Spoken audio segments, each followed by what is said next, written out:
Hey YouTube family, it's Denko the Realtor, your Utah Realtor. I'm going to show you where prices have fallen here in October, and I'm also going to give you a forecast of where the Utah housing market could potentially end up and where really the national housing market could be. So before I show you the price drops, look at the national debt. I mean, you just see this after World War II, the national debt stood steady, but then it just skyrocketed once we went away from the gold standard. And look at this. I mean, this is just bunkers. Is that sustainable? That's going to be your own, decision to make. I'm going to show you some stuff when I give the forecast of what's going on. Now I want to show you the price drops before I give you the forecast of the economy, of the housing market. And right here, if we take a look at October, we see that the price dropped from $550,000 to $540,000. It's slightly up year over year. However, it's almost matching what last year's October was at $535,000, the median sold price. Now remember that the median sold price in June or in May of 2022 was $600,000. Then we saw 9 consecutive months of price drops upwards of 15% to $510,000. I said this previously in previous videos months and months ago that I don't think we're going to see that 15% drop this year, and that's because it's just not there unless something in the economy pops, which, well, according to that bubble, the national debt bubble, there's definitely a lot of things that can pop. So I'm going to give you that forecast here. That way you can kind of debate if you want to wait, if you want to sell, if you are a seller, right? If you're a buyer, if you want to buy or you want to wait to kind of time the market. But right here, we see that the prices are now starting to decline. Now, why are we not seeing those big price drops? One thing that I noticed is when I'm showing homes to potential buyers is there's not as many houses around 2,000 square feet or under 2,000 square feet. So of course I went and dug up the statistics. And right now we have the highest market share of new construction that we've ever had before. So I want to pull this up and I want to show y'all kind of what's going on. So if we take a look at solds, look at October right here. October was down from September, however, it was actually up year over year 2%. The preliminary data for November is showing that November is actually going to be negative year over year. And again, when we're saying that it went up 2%, that really doesn't mean much because right here, when we look at October of 2021, it was negative 37%. And when we take a look at October of 2019, it was still negative 37%, right? Both of those Octobers had 4,405, 4,409 units sell compared to just slightly over 2,700. So we see that the sales are not upticking to where they need to be. And are builders going to be able to sustain that? Probably not, right? So we take a look at this, we see that the housing market has not stabilized itself. We see that the prices have not stabilized itself. And one thing that we are going to need in order for prices to severely drop for that housing correction, crash, whatever you want to call it, I call it the great housing correction if it does happen, and that we need unemployment to go up. None of the bubbles have popped yet, right? We have the car bubble, we have the tech bubble, we have the corporate financing bubble, the commercial real estate bubble, and all of these variable loans that are coming due on commercial real estate, on corporate debt. And don't take just my word for it. I want to show y'all actually this right here because majority of tech startup companies are actually not profitable. So take a look. Meanwhile, nearly 95% of all tech companies there are startups worth more than 1 billion aren't able to generate a profit at all. So majority of the tech startup companies are not profitable, right? I mean, if we do have a tech bubble like we had the dot-com bubble, how is that going to pan out? And we have multiple bubbles. So this is really going to be up to you. Do you want to buy something in the short run? Do you not want to wait a while? Or are you okay, waiting 6, 12, potentially 18 months, right? A year and a half, 6 months. Because right now, if you are in the short term where you want to buy here in the, next 3 to 4, maybe 5 months, right now as Thanksgiving comes around, and that's just, literally like a week away, right now is going to be the best time to start getting into the market and negotiating. And I've been dropping prices on the big price points. I've dropped some $200,000. On the lower price points, I've been dropping them, $50, $70, $80,000. So these price points are still able to be dropped as well. And right now you have a lot of, choices out there, and you have a lot of negotiating opportunities because the buyers are not entering the market. We see these sales are negative, so you don't have that competition. So if you find a couple of homes you like, what you're able to do is put offers on, start negotiating with a couple of different sellers and seeing who's going to give you the best deal. Now, Back over here to the data, I want to show y'all something else here, and I'm going to kind of start giving y'all the forecast here. So let me just pull that up. It was this one right here. So if we take a look here at new construction, it's not really that much different, right? In 2021 to 2022 solds, this is market year 2022 at the top, and 2023 down here, we see that the new construction is slightly higher this year than it was a year ago, right? So it was 16% right now compared to 15% a year ago. And that's not an entirely big, just 0.5%. However, if we take a look at the houses that are 2,000 square feet and under, we see that it's 30% and 30%. Well, hold on, Dinko. You said that houses that are smaller are not selling. Well, let me show you the data, and I'm going to show you how that is, because we have less solds. This time around, last year we had 12,934 units sell. So this was from June 1st to October 31st. We had 12,934 units sell compared to 11,262. Now, if we and this is just single family homes, this is not taking condos or townhomes. Now, if we take because every time the MLSs do it, they really just look at single family houses. Now, if we take a look at the 2,000 square foot and under houses, we see that it was 3,432 sold this time from June 1st to October 31st compared to 3,970. So that is a difference of 538. Well, if we take that 538, right? So we take the 538 and we take a look at how much would that add, right? So that will not actually, I did not mean to do that. Let's see here. So if I take this and we divide it by that, there we go. So it is an increase of 5% that we would have. So if we had the same amount of homes sell that were 2,000 square feet and under, we should be able to add an additional 538 units to this number of 11,262. So really, it should be almost 11,800.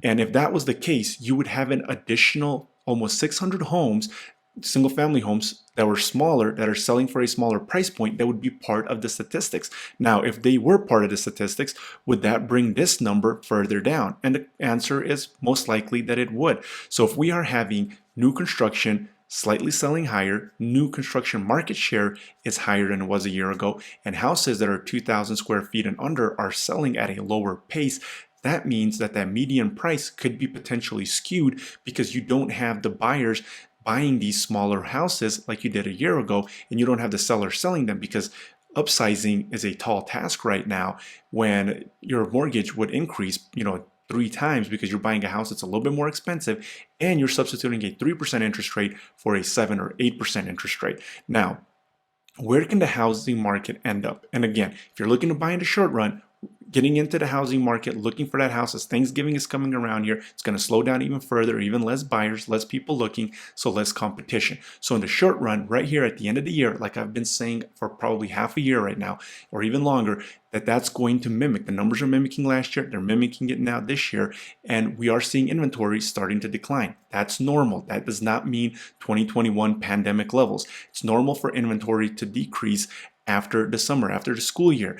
And usually in a normal market, it starts decreasing right away. Last year it started decreasing after Halloween, and that's exactly what happened this time around. So we have 9,500 units available on the market, and we see the prices are going down as well. So unless something in the economy pops, unless we get unemployment rates start going up, you're not going to see that full out housing correction. Now, are you going to wait an additional 6 months, additional year, year and a half? That's the choice you have to make. And I'm going to give you a forecast right here of what can potentially happen, because I don't think anybody else is going to give you this. And if this is your first time to the YouTube channel, Benko the Realtor has your back. You're a Utah Realtor. Make sure you subscribe, because this kind of data analysis information and honesty you're not going to find anywhere else.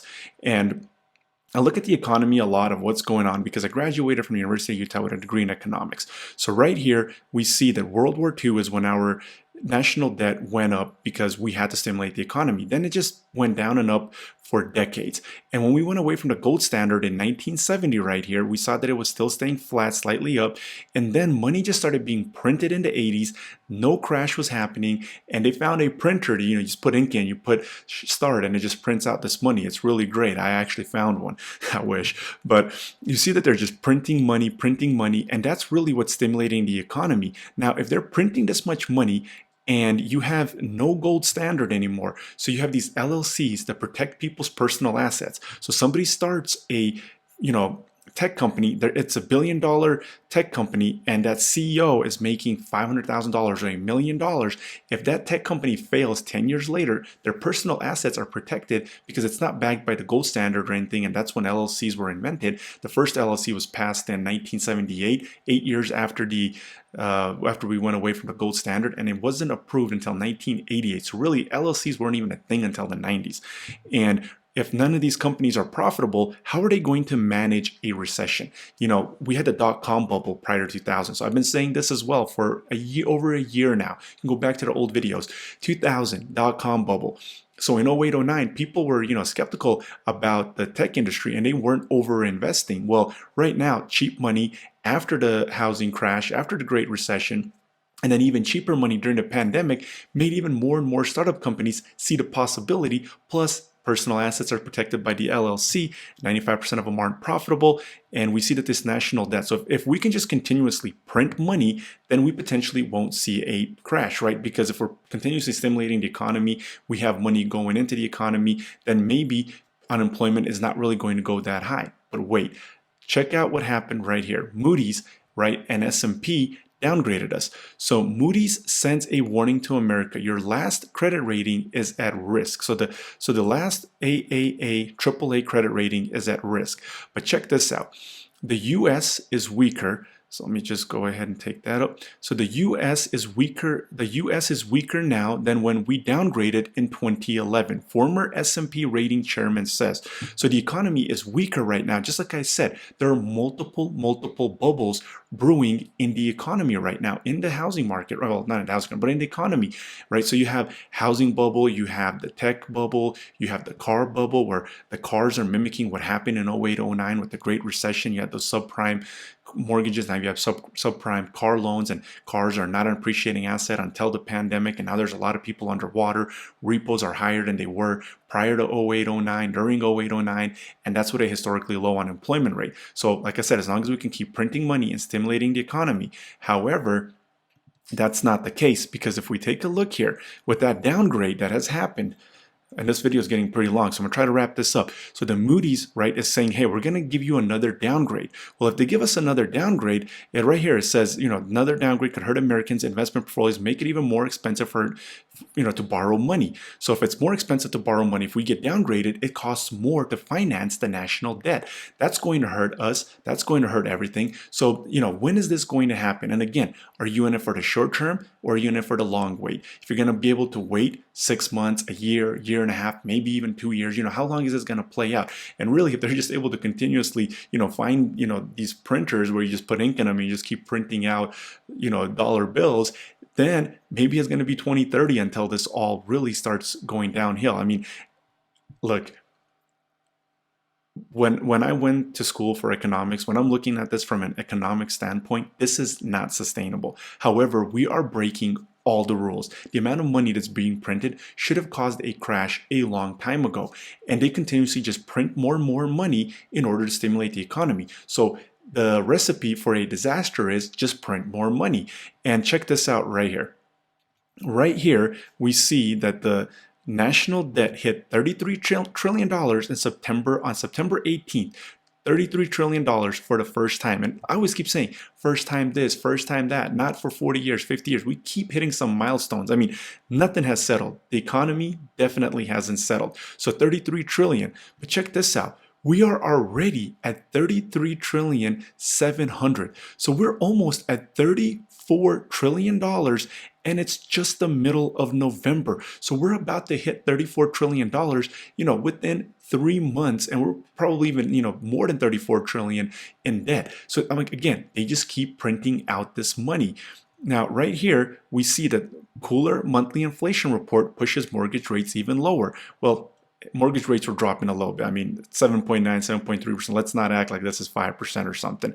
And again, it went from 8% to 7.5%. So these mortgage rates are not dropping off the cliff, but we see that inventory is going down like it did last year. Interest rates are now starting to come down. The fight against inflation seems to be winning. They're saying, hey, price cuts or the Fed's going to start doing the cut on the Fed rate, most likely in the middle of 2024. So, could we see a potential small uptick? I think this time around it's going to be less likely, but hey, when the springtime comes around, some of these buyers are saved up, people get married, graduate college, graduate high school, they want their own place. So there could potentially be another small uptick. Now, I don't think it's going to be that 7% uptick, 8% uptick that we saw last year, but potentially there could be an uptick of another, 2, 3, 4%. So really, if you're looking to buy at the end of the year, beginning, so right here, Thanksgiving is coming, December, January. If you're looking on the short term, if you're looking on the long term, and you're like, hey, I want to see how this is going to play out. I don't care if the house goes up $50,000 or even $100,000. I just want to see if we're going to see a severe crash. And, for houses to go up $100,000, we have to have low inventory. We have to have interest rates drop down. We have to have unemployment rates stay relatively low. So really, chances of prices going up that much, it's pretty slim. But are you willing to risk prices going up $50,000? And if they do, interest rates most likely are going to come down, so your monthly payment potentially will be the same, maybe even a little bit less.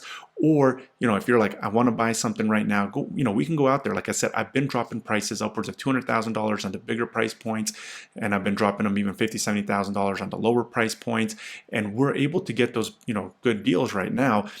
And again, it all depends on your timeline. Do you want to see how this is going to pan out? Do you want to see how these tech startup companies are going to survive if we do see a major recession? What's going to happen if Moody's, and S&P do downgrade our credit rating, which seems like it is going to happen again? And really, nothing has settled. There's a lot going on. Nobody gives you this information. Nobody has your back like Dinko. Remember, Dinko, the realtor, your Utah realtor, has your back. If you haven't, smash that like button, smash the subscribe button. Do me that favor, leave a comment on what you think is going to happen in the economy. And until next time, if you're watching this during the day or night, have a great night, have a great day. And these videos are going to keep coming.